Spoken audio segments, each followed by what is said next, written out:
अब हम लोग देखते हैं औपनिवेशिक शासन काल में समाज सुधार एवं असमानताएं किस प्रकार दिखती रही। आप यह जान लें कि 19वीं शताब्दी में जबकि भारत पूर्ण रूप से ब्रिटिश प्रभुत्व में जा चुका था, अंग्रेजों का शासन था, वो प्रत्यक्ष नहीं बल्कि प्रत्यक्ष रूप से, और एक और अंग्रेजों का शासन था। राजनीतिक दृष्टि से अंग्रेज शोषणकारी प्रवृत्ति को अंजाम दे रहे थे, वहीं सामाजिक दृष्टि से अपने देश की भी स्थिति अच्छी नहीं थी, विशेष करके इस मायने में कि जातिगत भेदभाव अपनी सामाजिक भेदभाव को अपनी गिरफ्त में ले चुका था। सामाजिक स्थिति जाति के भेदभाव से ग्रसित था और उस समय के तमाम समाज सुधारक जाति प्रथा की रूढ़िगत बाध्यताओं को तोड़ने की बात क्या करते हैं और उन लोगों ने जाति प्रथा की कड़ी आलोचना की। सामाजिक स्थिति की का जो पदानुक्रम था, पद सोपान के रूप में आप उसको समझ सकते हैं।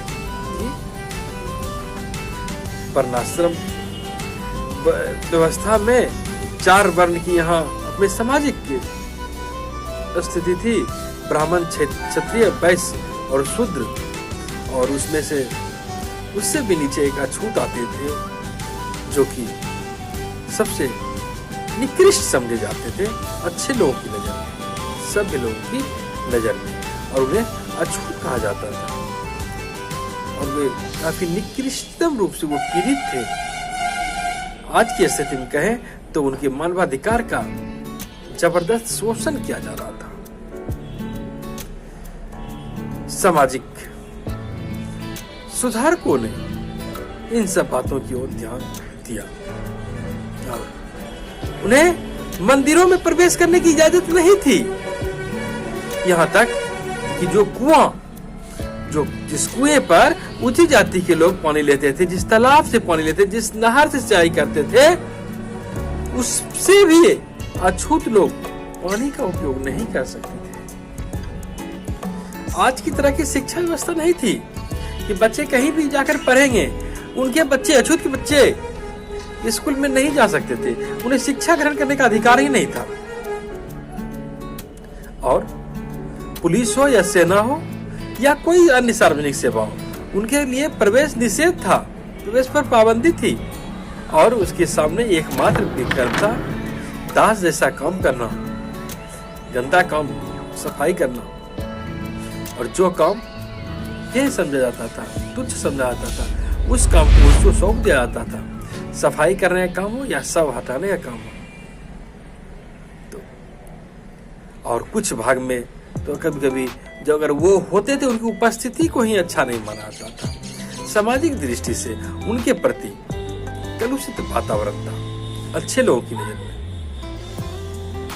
मानवाधिकार उनका कोई मानवाधिकार नहीं था, उनका कोई मानवाधिकार नहीं था। और वहीं सामाजिक आंदोलन समाज सुधारकों द्वारा जब किया गया तो जाति प्रथा की भेदभाव को तोड़ने का हर संभव प्रयास किया गया।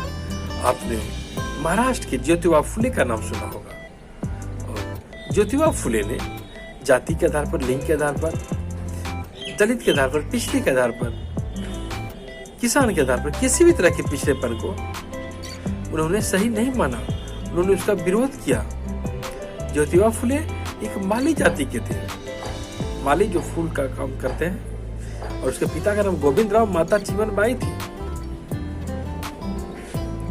वे खुद शोषण के शिकार हो चुके थे और वे नहीं चाहते थे कि समाज कि जो अन्य लोग हैं, जो आने वाली पीढ़ी है, वो इसी तरह जीवन जिए। इसलिए उन्होंने प्रतिकार किया, सामाजिक आंदोलन किया, और 1827 में जन्म हुआ ज्योतिबा फुले का, और अपने जीवन काल तक ये असमानता के विरुद्ध लड़ाई लड़ते रहे, भेदभाव के विरुद्ध लड़ाई लड़ते रहे। उसी तरह केरल में नारायण गुरु का नाम आता है। उन्होंने भी अपने नेतृत्व में आंदोलन चलाया। 26 अगस्त 1854 को उनका जन्म हुआ था। वे जब देखते थे कि निचली जातियों का शोषण हो रहा है तो उन्हें अच्छा नहीं लगता था, और जो मूर्ति पूजा के नाम पर जो पाखंड अपनाया जाता था, रचा जाता था, इसको भी अच्छा नहीं समझते थे। वे कहते थे मंदिर में तो कोई मूर्ति ही नहीं होनी चाहिए, और मंदिर हो तो सबों के लिए खुला हो। ये क्या, जो पिछले हैं, जो अछूत हैं, उन्हें प्रवेश की इजाजत ही नहीं है, मानो वो इंसान ही नहीं है। तो नारायण गुरु ने भी इस जाति के कारण हो रही भेदभाव पर सवाल उठाया। यह सही नहीं है। और अगर हम गांधी जी की बात करें तो उन्होंने भी अस्पृश्यता निवारण को, अपने सामाजिक आंदोलन को स्वतंत्रता आंदोलन के साथ जोड़कर देखा। वे जानते थे, उन्हें लगा कि स्वतंत्रता की लड़ाई में अगर हमको इसमें सबों को साथ लेकर चलना है तो हम सामाजिक मुद्दे को गौण नहीं कर सकते हैं। समाज के हर एक लोग को जब आगे लाएंगे तो हमको इस छुआछूत वाली प्रथा को समाप्त करना पड़ेगा। तभी हम अपनी बात, अपनी मांग, अपने मुद्दे को सार्थक तरीके से जन समुदाय के साथ हम पेश कर सकते हैं। और आपने भीमराव अंबेडकर का नाम सुना होगा। उन्होंने भी जो सामाजिक भेदभाव थे उसे झेला था। अछूत जाति, महार जाति उस समय कराते थे, उससे अंबेडकर आते थे, और उन्हें भी सवर्णों द्वारा काफी तकलीफ पहुंचाई गई। वे चाहते थे कि इस तरह की भेदभाव समाज में नहीं बना रहे, और जाति प्रथा के खिलाफ अछूतों के लिए पृथक वर्ग के पक्ष में वे लड़े। और वे कहते थे कि सामाजिक रूप से अगर हमें अलग कर दिया जाता है तो हमें राजनीतिक रूप से भी पृथक करो, अलग करो। और आपने देखा कि जब 1932 में सांप्रदायिक पंचायत हुई थी, पृथक निर्वाचन पर की व्यवस्था हुई थी, तो गांधी जी इसके खिलाफ अनशन पर चले गए कि नहीं, ये नहीं होगा। तो फिर अंबेडकर और गांधी के बीच पुनः समझौता होता है, पुनः पैक्ट, और दोनों सहमत हो गए। और फिर उसके अनुसार अछूतों को भी समान हिंदू श्रेणी के भीतर ही आरक्षित सीटें दे दी गई थी। तो इस तरह की बातें देखने को मिलती है। आज ये अंबेडकर का ही देन है कि इतना सुंदर संविधान हमारे समाज में क्रियान्वित हो रहा है बिना किसी भेदभाव के। एक कानून सबों के लिए लागू है। और उसी तरह जाति प्रथा हमारे समाज में जिस तरह रच बस सी गई, बरसों पीढ़ी दर पीढ़ी ये चलती रही, अछूतों को अछूत समझा जाता रहा, इसी तरह उत्पीड़न का शिकार हमारे समाज में महिलाओं के साथ भी हुआ है। वे भी लगातार सदियों से उत्पीड़न का शिकार हुए। और जिसे हम धर्म कहते हैं, धर्म में भी इस तरह उसको न्यायोचित ठहराया गया है कि यही सही है। और उनका अपना व्यक्तित्व भी है, इस बात को नजरअंदाज कर दिया जाता है। और सामाजिक तौर पर उसे कभी पत्नी के रूप में, तो कभी पुत्री के रूप में, तो कभी बहन के रूप में ही देखा जाता रहा है। उनका स्वतंत्र अस्तित्व हमारी सामाजिक व्यवस्था में उसे स्वीकारा नहीं जाता है। और अगर हम बहु विवाह की बात करें, पर्दा प्रथा की बात करें, बाल विवाह की बात करें, सती प्रथा की बात करें, तो इन सब कुरीतियों का शिकार महिलाएं हुई है, उन्हीं को ये भोगना पड़ा है। और इन सब बातों के कारण उन्हें और अधिक क्षति हुई।